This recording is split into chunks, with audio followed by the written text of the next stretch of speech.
Bonjour à tous et bienvenue à Espagnol con Diana. Je suis Diana, votre professeur d'espagnol. Savez-vous utiliser la différence entre tú et usted en espagnol? Aujourd'hui, nous allons apprendre à naviguer entre la proximité et la distance en espagnol. L'objectif de cette capsule est simple. Maîtriser l'usage entre tú et usted pour communiquer avec assurance et respect dans le monde hispanophone. En français, nous utilisons souvent le vous pour la politesse. En espagnol, c'est un petit peu plus nuancé.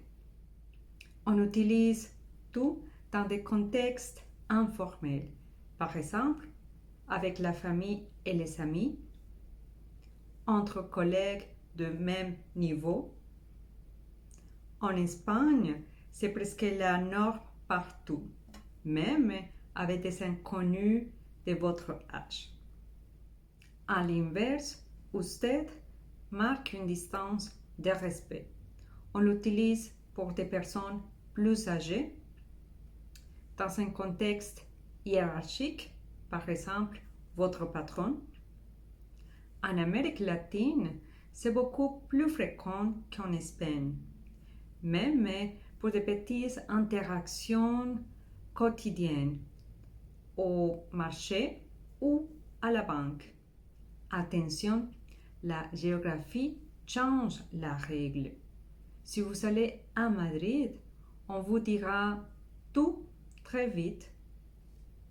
Par contre, si vous allez à Bogota, la capitale de la Colombie, le usted sera votre meilleur allié pour ne pas paraître impoli. Voyons si vous avez bien compris. Je vais vous présenter 3 situations. À votre avis, doit-on utiliser tú ou usted? Je vous laisse quelques secondes pour réfléchir après chaque image. Situation 1. Vous demandez alors à ce monsieur âgé à Mexico. Alors, tú, usted. C'est usted pour pas manquer le respect envers son âge. Situation 2. Vous rencontrez un étudiant de votre âge dans un café à Madrid. En Espagne, on utilisera tú presque immédiatement. Bravo! Situation 3.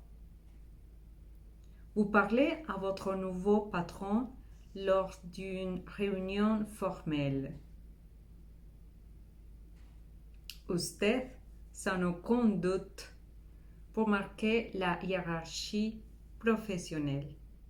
En résumé, pour bien choisir, posez-vous 3 questions. 1. Quel âge a mon interlocuteur? 2. Quel est mon lien avec lui? Et 3. Où je suis?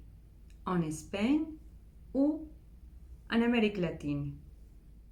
N'oubliez pas, en cas de doute en voyage, utilisez usted. Personne ne se fâchera parce que vous êtes très poli. Merci d'avoir suivi cette capsule. Dans notre prochain cours, nous mettrons cela en pratique avec des jeux de rôle. À bientôt! Hasta pronto!